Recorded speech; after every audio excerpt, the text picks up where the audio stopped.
warm welcome to you all to the AIMS public lecture series, which is also supported by Science Out Loud. At least it was started in conjunction with Science Out Loud. And we have one of these about once a month. It's a special pleasure this evening to welcome our own, or partially our own, Bruce Bassett, from the Research Centre consisting of the villas just across the road. Bruce is shared. Unfortunately, he's put us first. Please, not lexical ordering. It must be important, sort of. Shared with UCT and the South African Astronomical Observatory. He's a Cape Town product. I don't know about furnished and burnished, but anyway, from Cape Town. He's a UCT product. He did an undergraduate and a master's there.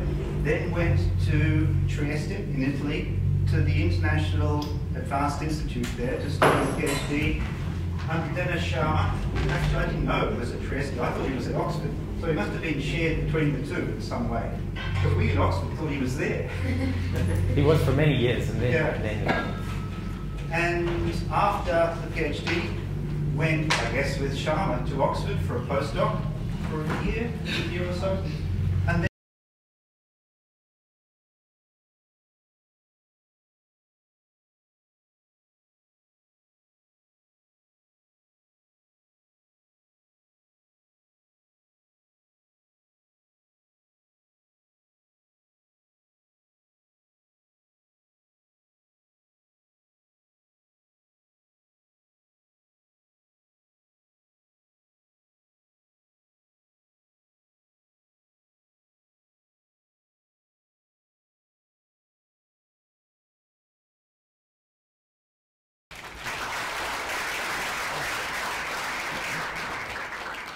thanks everyone for coming. If you're at the back, I know it's very difficult to see, so feel free to sit on the desks.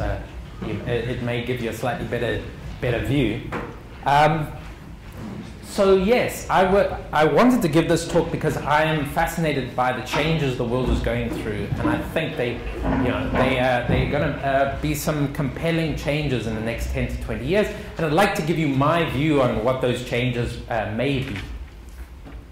So let's start with a little challenge. So here's the challenge. Unfortunately, we're going to miss, for some reason, we're going to miss the little bit on the code. You want to rent a 10-bedroom mansion in Clifton for 20 days. And the rental agency gives you a choice of two options. The first one is that the company says, we'll charge you 5,000 Rand a night for 20 nights. So it's 100,000 Rand. Or you can pay us 1 Rand on the first night, and 2 Rand on the second night, and then 4 Rand on the third night, and so on. So assuming that you want to pay as little as possible, which option do you think you should go for? 5,000 or the 1 Rand? Who votes for 5,000? And who votes for 1 Rand? Okay, well, we got half the people who say nothing, and the other half who well, that's good. That's a good sign. Well, let's compare the two options.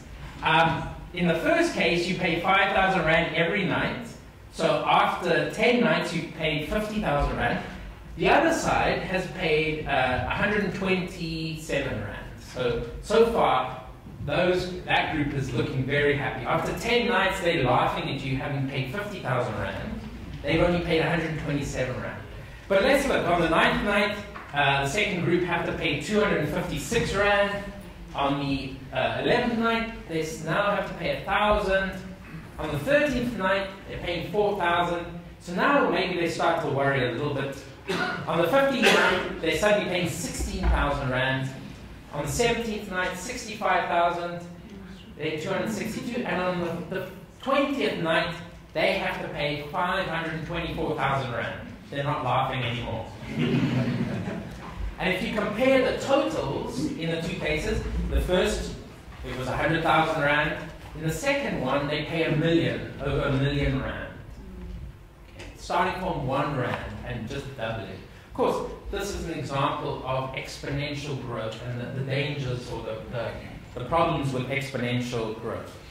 And so you can kind of extrapolate this into what you might call exponential wisdom. The key thing about exponentials is that the time they take to double is always constant. Okay? And the key point is that the last doubling gives you more than all the previous doublings and growth combined. So if we go back, you see that the total was 1,048,000. Well, 524,000 of that came on the last day. The majority of it actually came on the last day. And that's really unintuitive.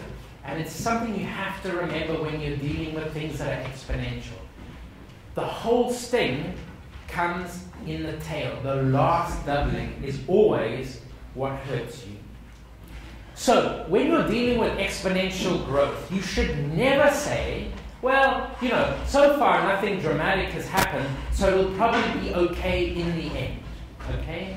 That logic is disastrously wrong. Because for most of those 20 days, it was just 64 Rand, or 100 Rand, or 500 Rand.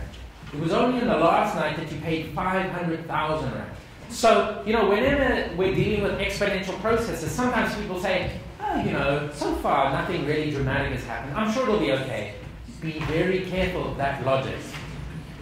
Sting isn't a tail. It's like the joke of a man who falls out of a window of a tall building, and on the way down, someone leans out the window and says, how's it going? And he says, so far so good. It's really at the end that everything kind of changes. So you might be asking, well, what has this got to do with the future? Why am I talking about this? Well, there's something called Moore's law, which is exactly analogous to what we've been talking about. And Moore's law is related to computers. So in the early 60s, from 1960 to 1965, a computer scientist called Moore noticed that there was a trend essentially in how many transistors you could fit on a chip. And he noticed, wow, this on the left you can't see is actually, it starts at 1 at the bottom and goes to 10 billion in units of 10. So 1, 10, 100, 1,000. Up there is 10 billion. And he noticed, oh wow, these are growing exponentially. Okay? In a fixed amount of time, you increase exponentially. And he said, wow, I wonder what happened how long it will keep going. And this is the data, more or less, Moore's law has held for 50 years. We can actually update it with even more data. So there's an incredible doubling every roughly 20 months. And this means that computers have have doubled in speed and power roughly every 20 months. Okay, exponential growth. So when it comes to computers, it's always the key impact is in the last doubling. So, but of course, this doesn't mean we're using it for smart things. There's a great tweet that says, your mobile phone now has more computing power than all of NASA had in 1969. NASA launched a man to the moon, we launch a bird into pigs. So it doesn't mean we'll do smart things with this. I'm just going to wonder, is it worth trying to sort out this this thing? Let me see if I can sort it out. No, so let's see. Okay, so it's very appropriate that the technology wouldn't work. So exponentially.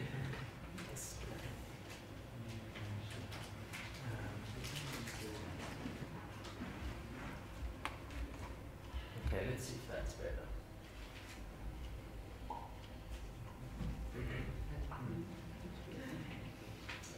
Okay. Not too painful. So, Angry Birds is what we use more computing power than the whole of NASA had 40 years ago. Okay. So, now, looks like it's cut off at the other end. Okay. Let's try that again, sorry. It probably, what happened is that it probably confirm. Let's confirm. Okay. Hopefully. So what's driving this? Part of what is driving this ability to speed computers up is the fact that the transistors themselves have been getting smaller and smaller over time. So currently we are down at, so it started off, in 1999, they were 180 nanometers across. Now we're down at about 14 nanometers.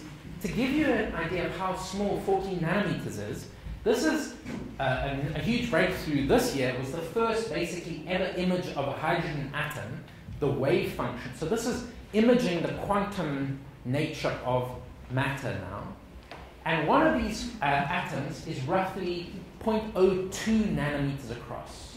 So it's roughly only about 1,000 hydrogen atoms across one of these transistors. So we're really getting down to transistors. The individual transistors are becoming quantum objects. But this is what's been driving the growth in Moore's Law, is that we've been able to cram more and more of these little worker bees onto chips. So Moore's Law doesn't only apply to computer speed. This is the other thing that we have to bear in mind. This is an advert from a few years ago for a hard drive, 15 megabyte hard drive, only $2,500. Okay, 15 megabyte. Now, I just took this off the web, you can get a 4 terabyte hard drive for 150 pounds. So that's about 250,000 times more storage and about 10 times cheaper. So not only can we do more, we can store vastly more than we could before. If anyone likes to take photographs, Flickr is an online site where you can upload your photos. Now we'll give you a terabyte for free, just for free. Okay. If they have 1 million users, that's 1,000 petabytes or an exabyte of data. So it's important to remember that our lives, our online lives, depend on 3 things, or 4 things roughly: bandwidth, how much internet we can, how much internet speed we have, storage, and computer speed. And each one of these is roughly doubling every year and a half or 2. So in 10 to 15 years, that means that this product increases by a factor of about 1 million.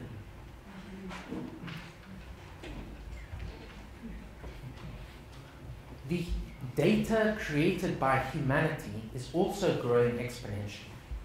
Okay.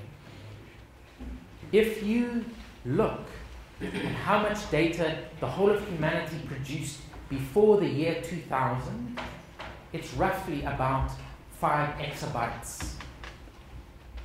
So an exabyte is 1,000 petabytes, and a petabyte is 1,000 terabytes. So it's 1 million terabytes. So in the whole history of humanity, we produced a few exabytes.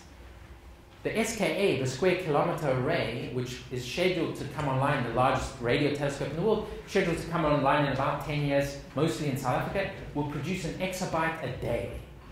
So in a week, the SKA will produce as much as humanity in all of its history did before the year 2000. Thinking about technology, I realize my laptop is not plugged in, so we're not yet at the stage where it can run without electricity. Any questions or comments at this stage? Maybe a good time to...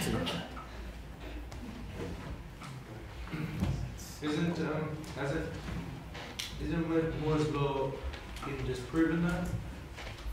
Well, so Moore's Law may fail in the future. That's a very good thing. But this is the data of what's actually happened up until today. So you can see that so far, everything's fine. It's a very interesting question of how long it will continue. That's a big part of my talk. Actually, we'll get to that. Like, will it hold for 5 years, 10 years, 50 years? Because if it held for another 20 years, that means that computers would be roughly 1,000 times faster. Okay. So what we now do on a supercomputer, you would be able to do with your mobile phone in 20 years' time. And just on that, that has a lot to do with the resistance of silicon and things, and then maybe the application of things like button paper and stuff like that. Absolutely. It's clear. If you look back at this, you can see that there are kind of kinks where it kind of slows down and then speeds up. And that's when we transition from one technology to the next one. So it is true that at some point the technology that you were using stops being the best one, and then we find another one. And so that's what people argue about, is will we find the next one and the next one and the next one or not? Okay. So, one of the things that is happening very imperceptibly, because people, companies and the government doesn't particularly want you to know about it, is the rise of the idea of storing everything and analyzing everything. Because the internet is getting cheaper and faster, and because storage is getting cheaper and faster, and computing power is getting cheaper and faster, companies and governments are realizing, wait a minute, we can just record basically everything that people do. And so there's this huge rush, both in governments and in industry, to store everything and try and analyze it for information. So we are moving towards a world in which the notion of privacy is getting old-fashioned. We have to come to terms, more or less, with this loss of privacy. So what does it mean for capitalism when a company knows everything about you, or several companies know everything about you? I don't know how many of you use Gmail or Google, but imagine all of the searches in Google that you've made over the last year. Probably thousands of searches for hamsters or guinea pig food, or all the range of other things that you've searched. Imagine what an intimate portrait that paints of who you are and what you do at certain times of the day. Okay? I'm guessing that a lot of you wouldn't want companies to know that intimate portrait of you. What does it mean for democracy when your government knows everything you do? When a politician has complete knowledge of everything you've done. There's a lovely there's a lovely TED talk which argues that most people have got pirated software or stolen a song from some. They've got something slightly illegal on their hard drive, and they argue that when the majority of people are breaking the law, it's time to change the law, because the law clearly doesn't make sense. Most people disagree with it. The problem is, if the government knows everything you're doing, it can find that time that you broke the law and use it against you when it chooses to. And that is huge. It won't go after you as soon as you break the law. It'll just keep that log, or when you become a problem, it will go to your file, which contains everything you've done, and look for the time that you broke the law, which more or less all of us will have done. So what does it mean for democracy when the government has that kind of power? So let me give you an example. This is Google Glass. You can buy them now. So this is basically a bit like a mobile phone. You can talk to it. You say, call John, and it has a camera built into it, and it has a heads-up display. In principle, the camera can just record all the time. So whatever you see, the Google glasses will see and record. So whoever you see no longer has any privacy. And of course, it's very easy for them to integrate face recognition into it. At the moment, they disabled it because people were very uncomfortable, but it's just a matter of time before that gets switched back on.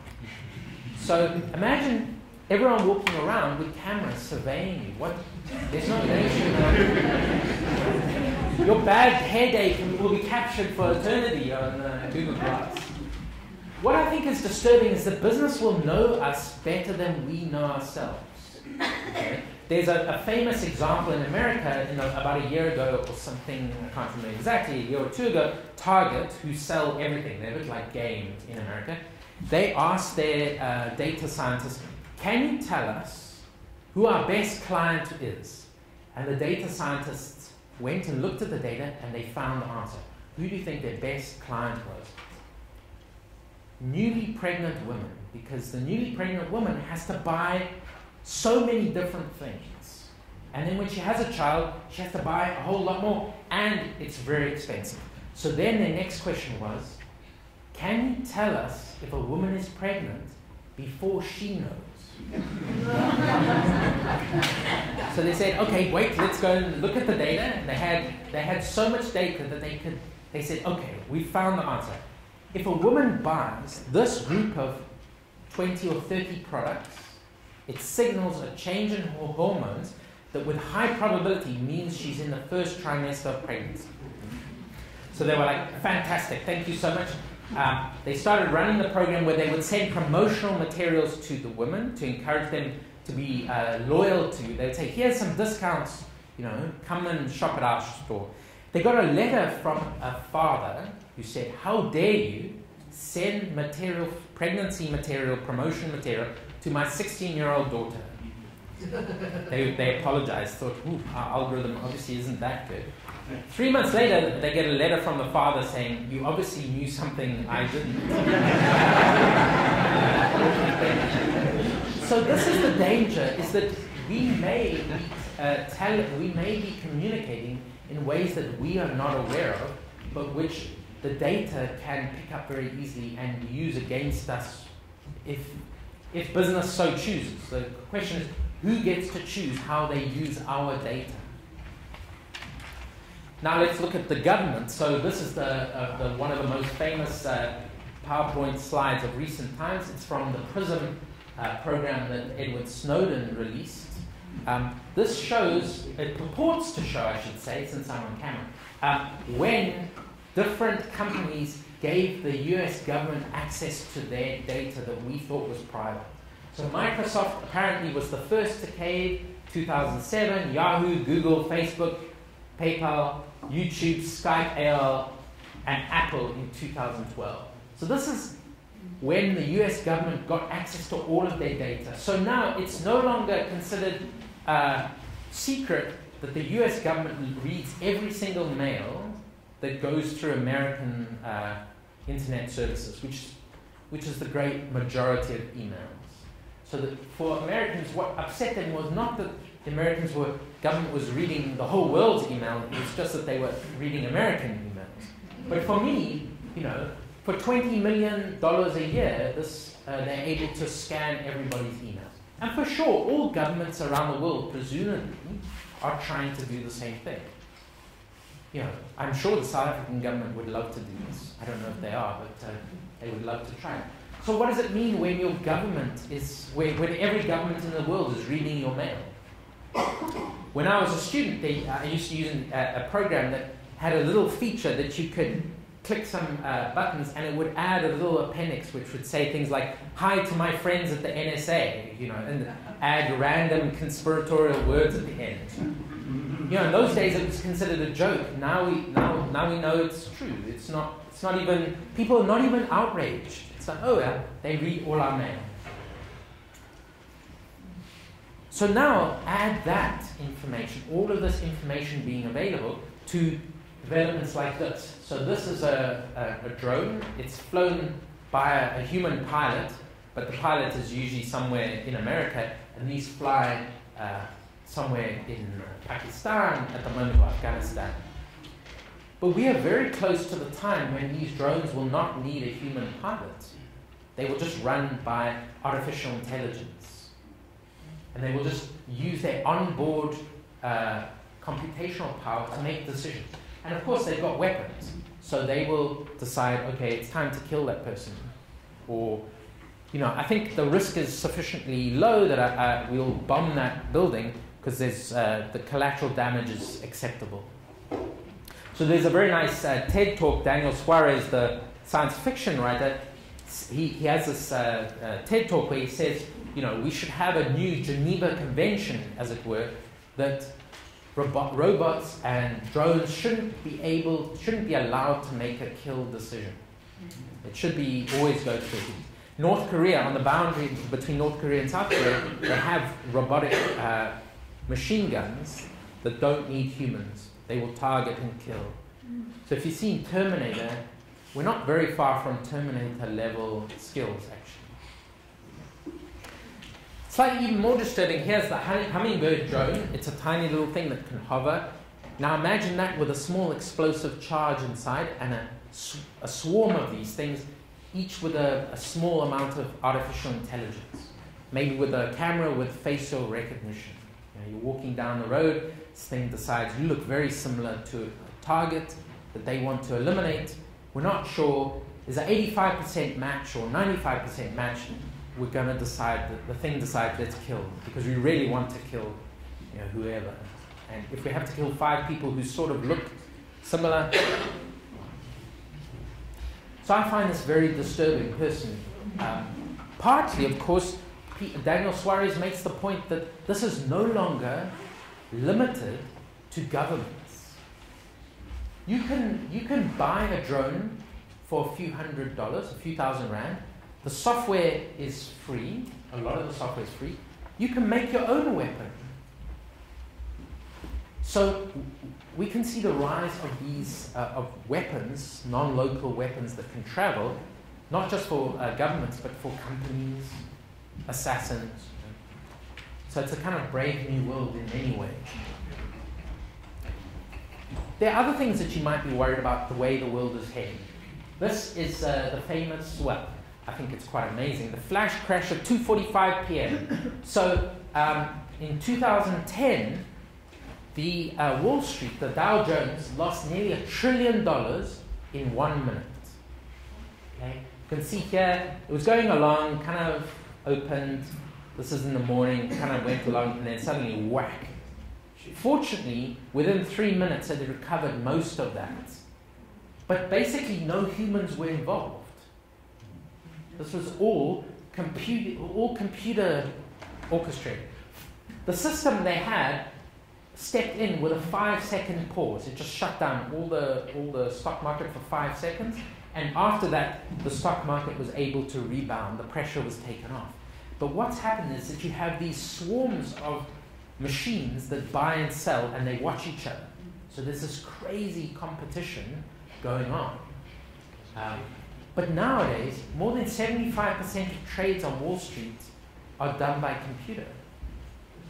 So when we think of the future, we don't have to imagine a scenario where machines decide that they want to try and kill us because we are whatever, we're annoying them or we're just inefficient. Or computers might just take negative action for no moral reason or emotional reason. It could just happen.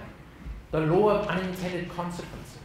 The people who wrote these software codes didn't say, okay, I think we want to have a crash, in 2010. The system combined to make a crash. And of course, this is only going to get worse. Now, these trades happen so fast that a microsecond is valuable. 1 microsecond advantage is critical. So they are building new undersea cables between Britain and America because it will save 1,000th of a second in the light travel time. So you can think how many hundreds of millions of dollars it costs to lay undersea cables for 1 microsecond. A microsecond isn't a human timescale. There's no room for us in a world where a microsecond is crucial, or there's very little, or we have to be worried because a microsecond is not a human timescale. So that's sort of most of the bad stuff. Well, not most of it, some of it. So let's look at the flip side, the good side. What are the good things that are happening? Well, here's a very interesting one. So who knows about Kickstarter? How many people have heard of Kickstarter? Okay. So Kickstarter is a very interesting site. If you have a great idea, you have a robotic guinea pig that you want to make and sell to young kids, because it will be able to say their name, whatever. You go on Kickstarter and you start a project and you say, I need $100 billion to make my robotic guinea pig. Who will give me some money? And then people might see your project and say, oh yeah, I'll give you $5. I'll give you $20. I'll give you $100, whatever. And you can raise money through this for your project. Well, here's one of the projects on Kickstarter. So these are people who wanted $100,000. When I took this snapshot, they had raised $782,000 from 2,500 ordinary people. So what is it? It's a wireless headset that sits on your head and monitors your brain activity. So 20 years ago, they would have to drill into your head or put invasive sensors to be able to do this. Now you just put this little headset and it monitors all the different parts of your brain.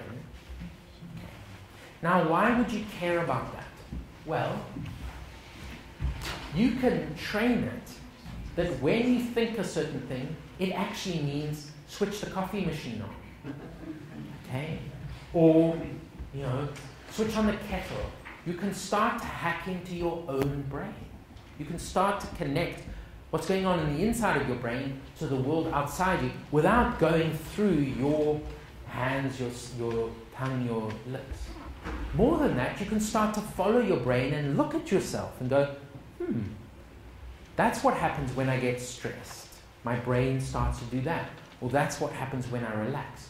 So, in a way, it's giving you access to your own brain in a way that was never possible. 10 years ago, state-of-the-art medical facilities were the only place you could get this information. Suddenly, I don't know how much they're going to sell it for $200 or something, you'll be able to have complete access to your own brain. Here's another one called Scanadu. Finally, you can know yourself best. So this is meant to be like the tricorder on Star Trek. In Star Trek, they walk up, the medical officer walks up and scans this thing across, the person says, they're infected with radiation poisoning or whatever it is. Well, this is what they want to do. It's a small thing, works with your cell phone, but it will be able to give you diagnostics of your body and very accurate and complete diagnostics. Suddenly, you will know more than a doctor would have been able to know 5 years ago. Because you'll be able to get blood pressure, heart rate, all the standard tests, blood tests that you would have wanted, you will have at home. You'll wake up in the morning, do a test, and in the evening you'll be like, I feel like doing a test. See, I'm not feeling so great. Check. Oh, okay, look, that has dropped. We don't need a doctor anymore. Well, we'll be moving towards a different kind of medical care where you will be in charge. And I think that is very exciting, the rise of personal medicine where you are in control. This I thought was very interesting. This was the first 3D printed bionic organ. So I'm sure everyone's heard of 3D printing. So 3D printing is when you build up a complicated object one layer of atoms at a time, or a few layers. So it's kind of like a spray gun, goes along, and it builds up the three-dimensional thing. And you can do all sorts of things. You can do 3D printing of a house or of a toy, but they can also 3D print human organs now. But what's interesting about this one is they printed a bionic organ. So they printed a human tissue with electronics inside it. So, in other words, this is an ear, and now they're saying, okay, we want to be able to augment the ear's capability, so we'll be able to hear different frequencies or much fainter. So it's like $6 million man is really coming to fruition. But what's amazing is because it's 3D printed, in principle it's cheap and easy and quick. This isn't $1 billion thing. This was also pretty cool. About a month ago, I guess, the first stem cell grown hamburger. So this is a hamburger grown from stem cells in a laboratory. So they lay down some stem cells and grow it and then eat it. Apparently it tastes pretty good, except there's no fat. So it wasn't, that's really important. But as someone said, growing an animal, which is an incredibly complex, intricate organism, for the meat, which is the simplest part of the animal, kind of doesn't make sense. It's like growing humans for their fingernails. It doesn't make sense to grow sentient organisms alive. Isn't it much better if we could just grow the meat in a laboratory? You wouldn't want it to be too soft, so you might have to make your meat run a bit, like a run in the lab. But I think this would be wonderful. I'm one of those people who would feels kind of guilty about eating animals that die. They have to die for me to enjoy my hamburger. But it raises interesting ethical questions. Like, vegetarians, I think, would argue, no, it would be great if we stopped eating meat. But then, of course, the world's stocks of cows and sheep would plummet. And so it raises the question, if you were one of those animals waiting to be born in 20 years' time, would you want to be born, have a horrible life, and then die? Or would you rather not be born at all? It's quite a complex decision. What about the farmers who live from That's true. Presumably the farmers could switch to, with new technology there always are people who win and lose. But we are in a remarkable phase where I saw a demonstration where they showed the first leather grown in a lab. So they can grow leather in a laboratory, and what's beautiful is they can control how thick it is. So they can make transparent leather, which is so thin that you can see through it. Not very useful for wallets or anything, but still, kind of technologically amazing. You've probably heard of the self-driving cars in America, which are now legal in 3 states. So these have no drivers, they just drive themselves. You say, take me to this place, and they will drive you there, in amongst all the traffic, and they're now legal. Oh yes? If you've got a criminal record, will that thing drive you to the police station? Betrayed by your car. One of the interesting things that this raises, we know traffic is very frustrating. One of the reasons traffic is so bad is because you don't know what's happening 200 meters up ahead if the car's around the bend. Have you sat, and I noticed this around by UCT, you go slowly, go slowly, go slowly, you go around the bend, and there's nothing in front of you. So you speed up, and you're like, I don't understand. It's because you couldn't see around the corner. But if you have robotic cars, or cars that can communicate, you wouldn't have traffic problems like we have now, because the cars could communicate and figure out what they should do to make it all work smoothly. But the problem is, you give up your privacy. Right? And so, again, this debate about working together for the good of everybody versus giving up your privacy. This is a very, very subtle. For example, if everyone wore Google Glass, the police would be able to cut crime a huge amount, right? You're driving along, you see an accident, it's okay. You Google Glass recorded who was the guilty party. You see a crime being committed, someone being robbed. There's 5 people with video cameras. But at the same time, it can be abused. And that's one of the big dilemmas we face, is that trade-off. And on a slightly frivolous note, they've just invented a jetpack, which is much, much more efficient. So they say that within a year or 2, you'll be able to have a reasonably priced jetpack for yourself. Well, that's very widespread, I imagine. That's a rocket battery. Yeah. One of the other incredibly important trends that I think is starting to play out is the rise of cloud learning. So, if in the old days, and by old days I mean 10 years ago, if you wanted to do a Stanford course, a course at the University of Stanford, and you wanted some form of credit for it, you had to go to Stanford. Now, you can do courses from Stanford or Princeton online. How many people have heard of Coursera or edX, may I ask? Okay, so a few people. This is a wonderful thing. So there's a few. Coursera, Udacity, of course Khan is slightly different, but edX. So what they do is they'll take a course. It could be Introduction to Anthropology or Critical Reasoning. They will video the lecturer. They'll put it online. Anyone can sign up to the course. It starts when the students do it usually. You do it with the students. And you have to hand in the course assignments.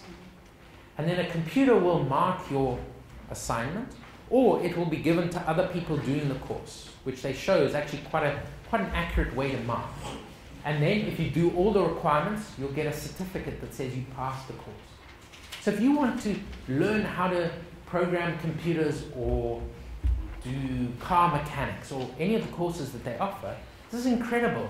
Suddenly you can get a Stanford education or Princeton education in the middle of nowhere, in Antarctica if you want. So in terms of opening up the world, I think it's remarkable. How many people know about TED? I'm hoping everyone knows about TED. Okay, for those of you who don't know about TED, please go to TED.com with a reasonable bandwidth, internet connection, and this could change your life. I mean, TED is amazing. I really, really recommend it. TED, it's very hard to describe what TED is. Because if you just say what it is, it sounds a bit boring. It's the talks by some of the most amazing people, very short talks, and brilliantly delivered.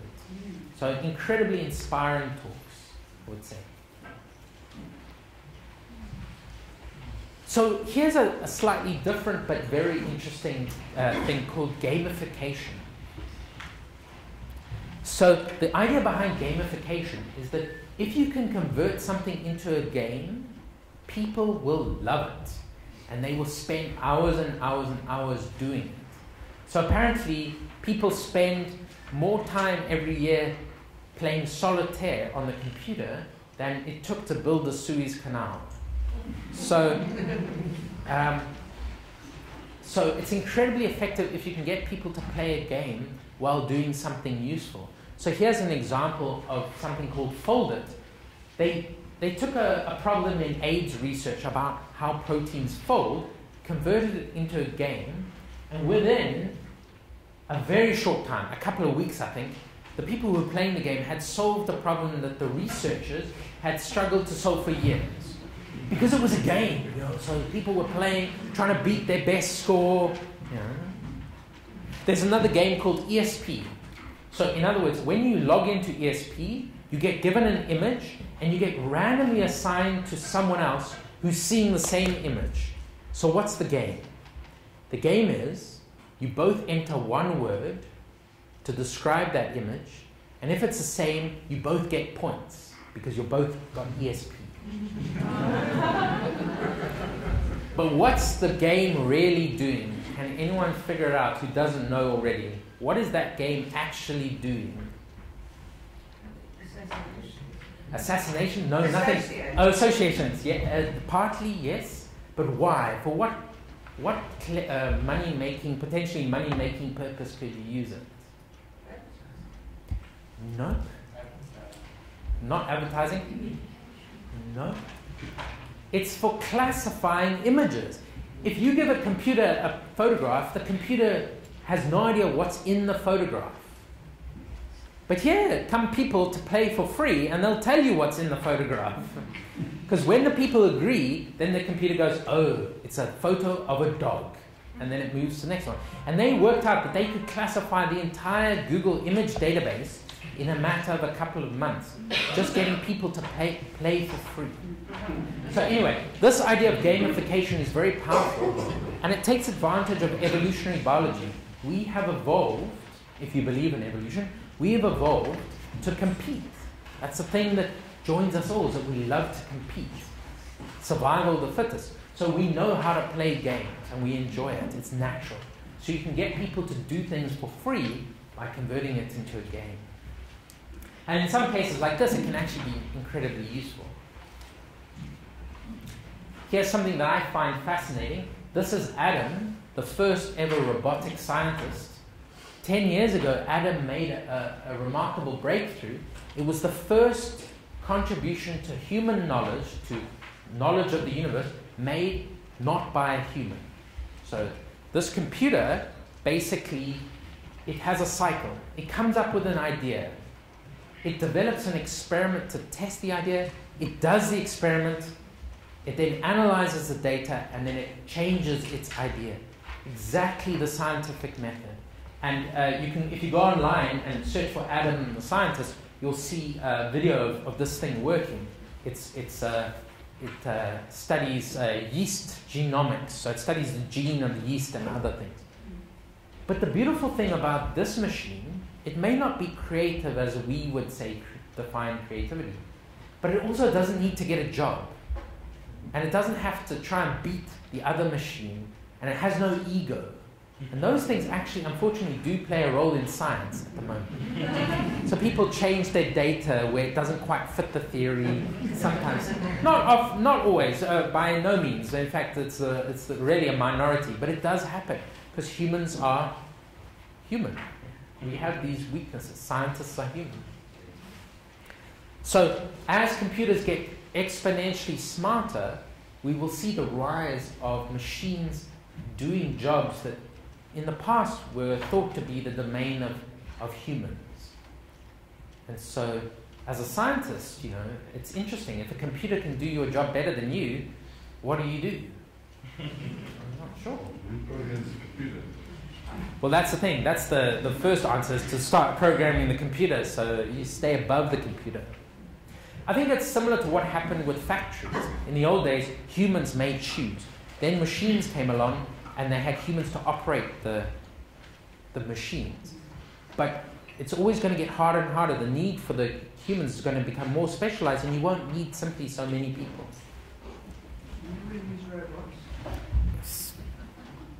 So what are some of the other big challenges beyond 2020? Well, of course, there's a large number. Where we're going to get our clean energy from, I think that's obviously a big problem. Climate change is a potentially exponential problem. Food and water security, big ones. But I think there's something that for me is tantalizing and really fascinating, and that's called has been called the singularity. So singularity was, as far as I know, was originated in the context of gravity to denote what happens inside a black hole, where the curvature of space and time becomes infinite. Okay? But in this context, I mean something different, not a black hole. The idea of the singularity is very simple. I said that Moore's law meant that the computers were getting twice as smart every 20 months. Right? So every 20 months, they would double in intelligence. So the singularity proponents would say this: we are using computers to design the next generation of computers. So because the computers are getting smarter, surely they will design the next generation quicker. Us humans are not getting smarter. Okay? So in the past, Moore's law said that the computers doubled in speed every 20 months because the humans who were designing them were not getting smarter. Suddenly, when the computers start to design the next generation, they'll get smarter and smarter, so they'll be able to make the breakthroughs quicker and quicker. So the doubling time should get shorter, they argue. Now this is just an argument, it's not proven. So far, Moore's law is basically straight. But the argument is doubling time is getting shorter and shorter. So now our smartphones take a year or two to double in speed and power. But then it would be every 6 months, and then every 3 months, and then every 6 weeks, and then every 3 weeks, and then every week, and then every 3 days, and then every day, and then eventually every minute. Your phone would be getting twice as smart every minute in front of you. You'd be like, I'm not getting any smarter, I'm just watching this thing. So what does that mean? Well, mathematically, if you take this to an extreme, it means essentially infinite computing power in finite amount of time. Okay. So that is the kind of grand picture behind the singularity. It certainly isn't guaranteed to happen. Moore's law might fail in 5 years' time, in which case the world will be very different than if Moore's law or the singularity happens. But this raises amazing possibilities. The proponents, the optimistic ones, said that once these computers become so advanced, we will be able to transfer our consciousness into the machines and live forever. Now, I don't know if that's a good thing or bad thing. Let's just do a survey. Who would want to live forever if you could and be kind of healthy and, yeah, a few tentative. Who definitely doesn't want to live forever? Okay, let me go. So maybe I should change that from optimistic to extremely pessimistic. Okay, who wants to die tomorrow? See, that's a dilemma. Lots of people say, no, I don't want to live forever, but I don't want to die tomorrow.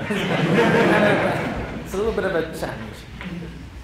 So here I've called realistic number one, the singularity never happens, or it doesn't occur in our lifetime, so we don't have to worry about that. That's pretty likely in many ways, I think.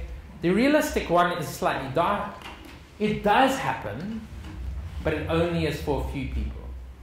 And in fact, if you look at the history of capitalism and the world, how many people have mobile phones, have smartphones, iPhones, the latest technology, access to the top of the line medicine? Unfortunately, very few people. Top of the line medical access. If you want an MRI or an MRI machine, 0.1% of the world's population probably have the money or the access to MRI machines. So you might argue that actually what will happen is the singularity may happen, but only the people with the top, and you choose your percentage, will be able to afford it. So that, unfortunately, is maybe a realistic. So you may have people, some small subset of the people who do live forever, and lots of other people who just die as normal. There's a very pessimistic, if you thought that wasn't bad enough, there's a very pessimistic view that suddenly the computers, the machines, somehow wipe us out, essentially. Either because they don't like us or just because something happens, we just get in the way. A bit like the year 2000 bug. Remember Y2K? Unfortunately, nothing really happened of that, but that doesn't mean that something similar won't go wrong in the future. So, because if your cell phone is smarter than you, what is a world in which all of our cell phones are smarter than us? It's very hard to predict what will happen in that.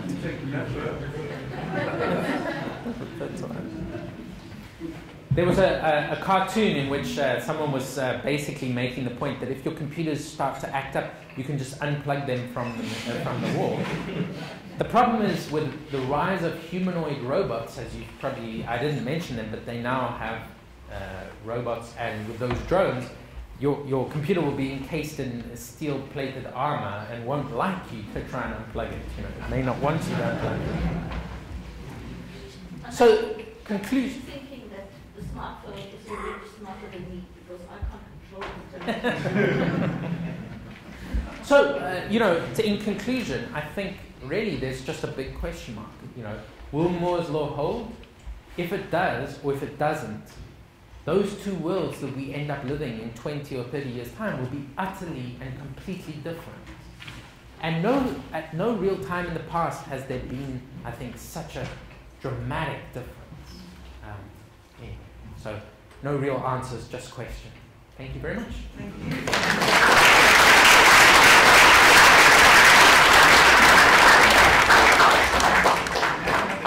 Get some answers out of it. Questions? Yes. Kurzweil said that the singularity is coming around the corner, 2018. Has he changed his mind?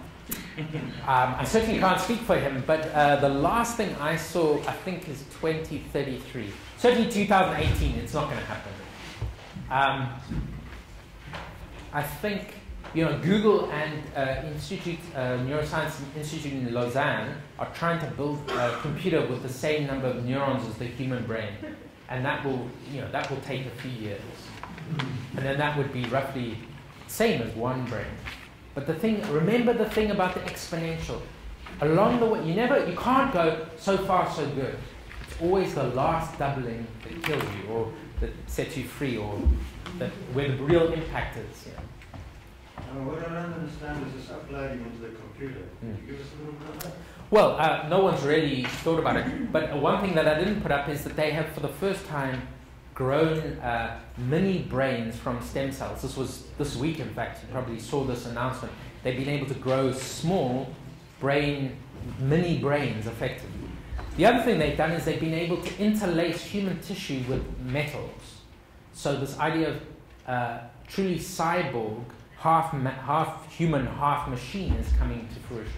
So, I mean, the way you might imagine it is you cut the person's brain out, you stick it on top of a robot, you plug in an artificial spinal cord, and you provide it with some raw stem cell material that can replace the dying brain cells. And there you go. You feel like you can see, except now you can see all the way from X-ray to radio. So you're like, oh, do you remember those days when we could only just see in the optical? Now I can see my radio. I'm watching the radio. Emil. Bruce, the world is centuries old of people making predictions. If you go to the National Gallery, there's this wonderful painting, you've probably seen it, of Cape Town in the year 2005, painted in the year 1905. It has a steam train running through a tunnel to help back. Yes. And the reason why so much computing power has gone into cell phones is that there was an economic incentive. There were people wanting to buy them, so they got made. For all of these predictions, you don't have an economic model. The reason those predictions in the past failed about personal flying cars, etc., is that there was never an economic model. And for the majority of things that you're saying here tonight, there's no clear economic story. That's interesting.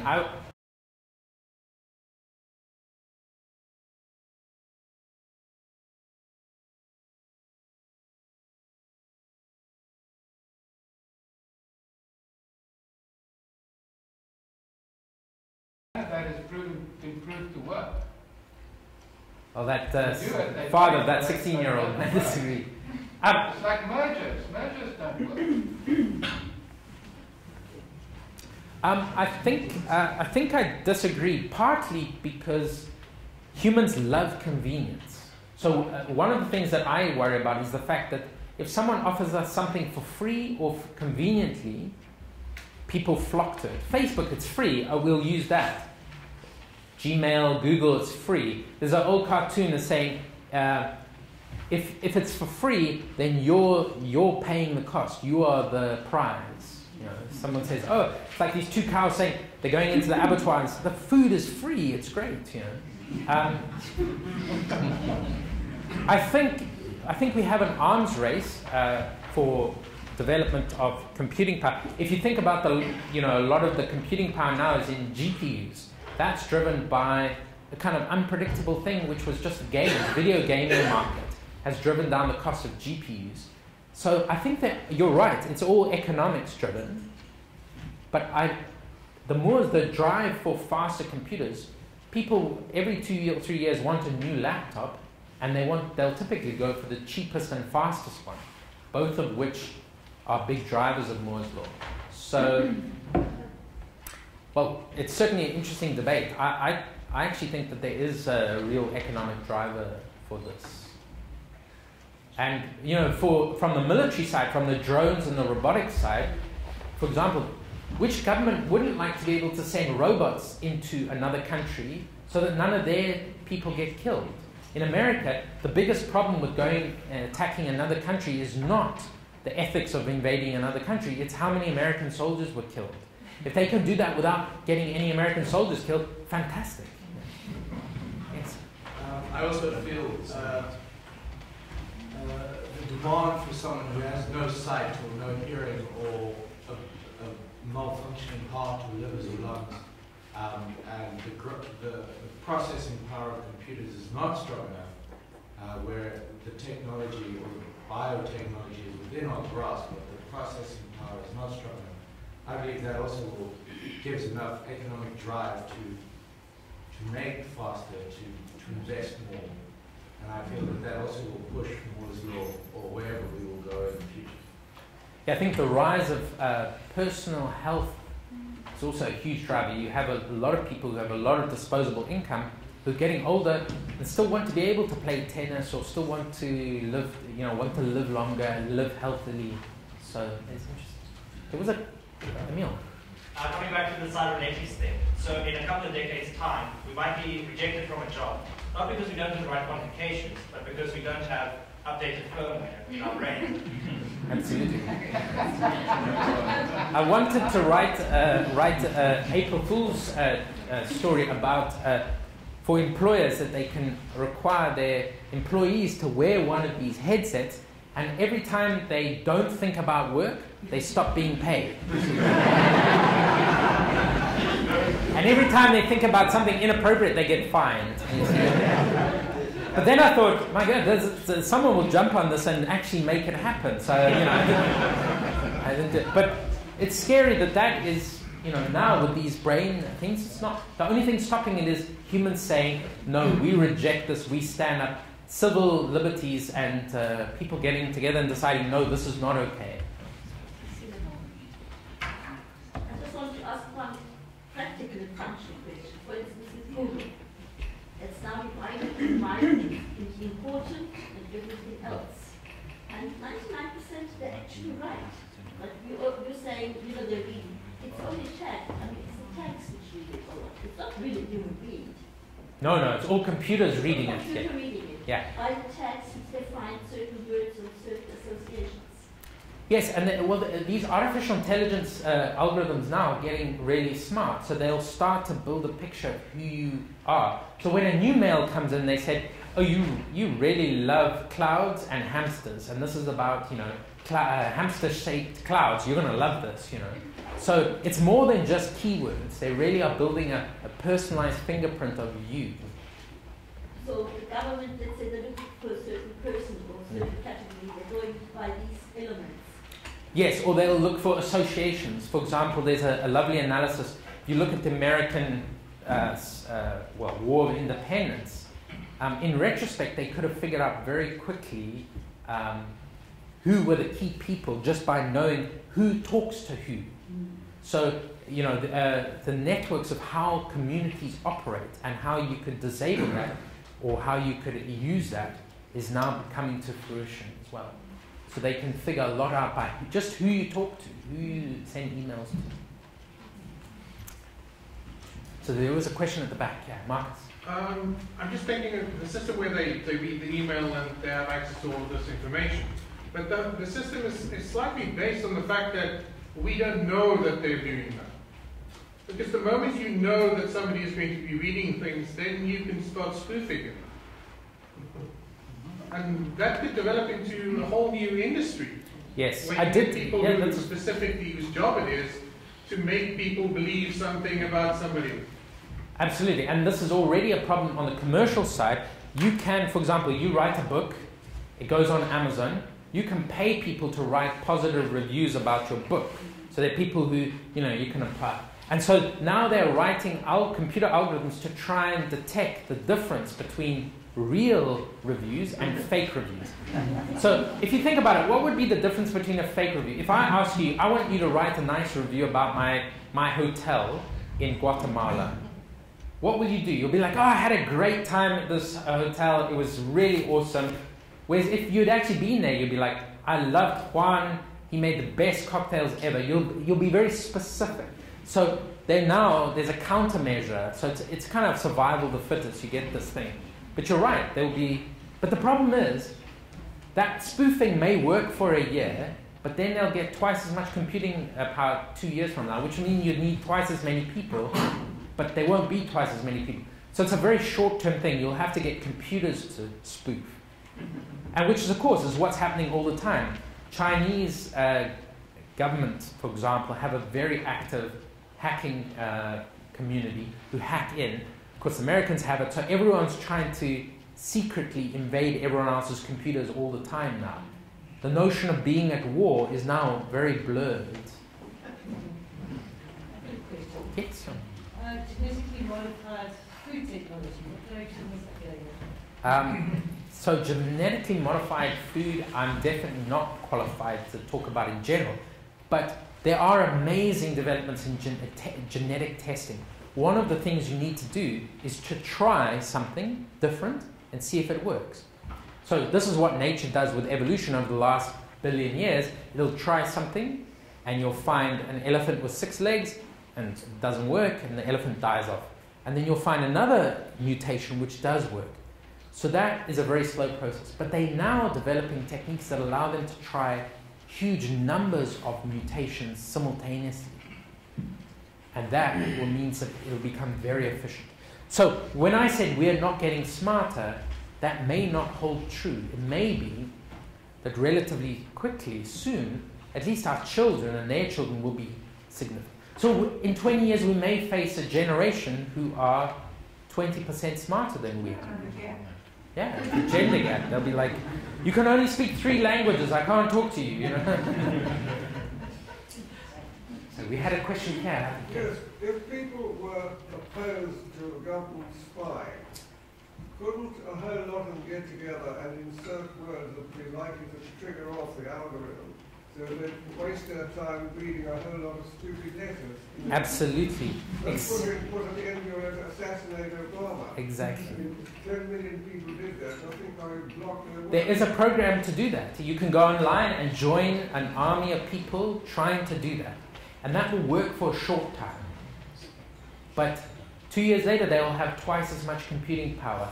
And the problem with that is you are taking a risk. You will be identified as a troublemaker.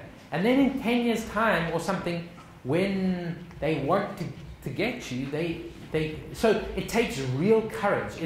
I don't know how many of you seen the film V for Vendetta. We are moving into a world in which, it really will be difficult to stand up against. But you're right, the secret is for people to stand together. And I didn't discuss it, but there are lovely initiatives to try and get people to get together for social change and for social justice. There are, people using the internet for good and not for evil.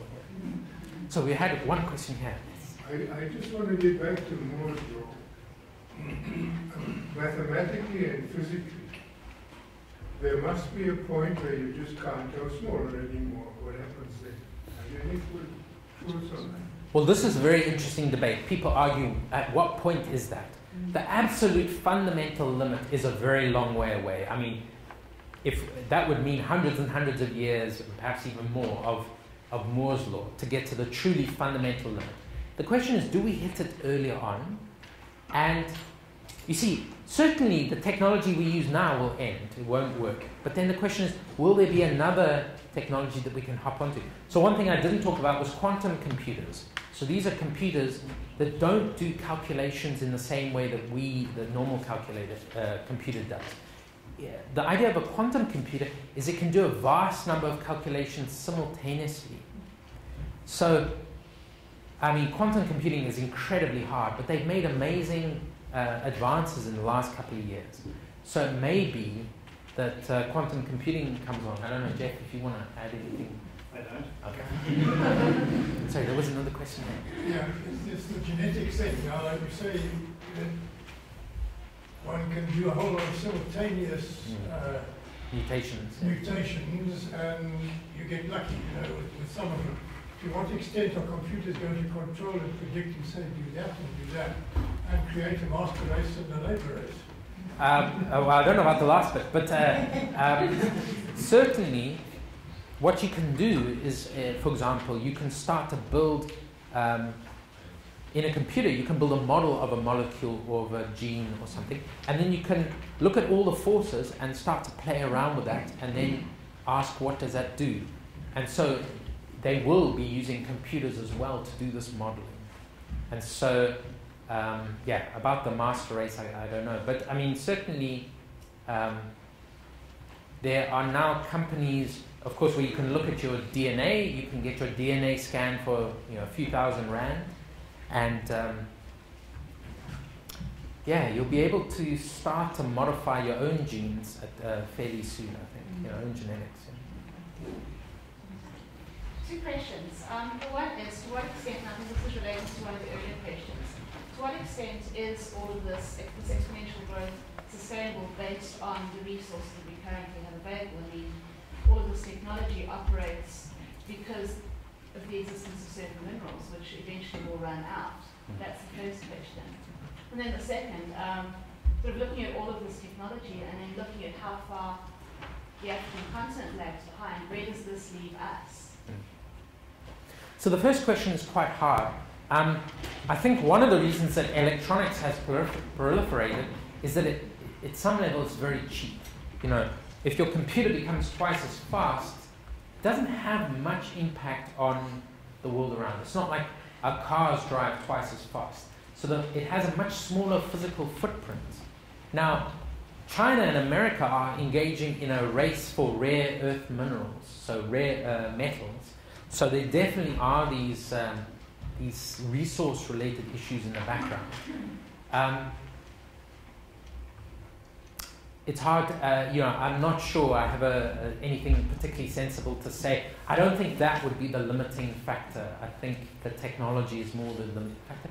In Africa, I think we're actually in a very good situation. We have great resources, mineral resources. But Africa, I heard a statistic that 500 million Africans are under 25. That means in 20 years' time, we will be incredibly powerful as a continent, whereas even China will be declining because of their one-child policy. So, Germany their population shrank by, I can't remember, 1 million or 2 million people. It was a great shock to them. So Europe is actually shrinking, and you need people. So I think Africa, if you think of the mobile development, mobile telephones in Africa is exploding. So I actually think the future for Africa is very good. For a couple of reasons. If the first world does stupid things and kind of kills itself out, Africa is lagging behind. So it's actually sometimes good to be late to the party if the party goes bad. But B, Africa's got all this wealth and all this pool of young people who are enthusiastic. I think Africa, we at AIMS see it when we had, for example, the German ministers come and members of parliament came. They are very interested in Africa, not from a point of view of aid anymore, really from a point of view of collaborations and partnerships. They see the writing in the wall. I really think Africa, in the next 20 years is going to explode, in a really great way.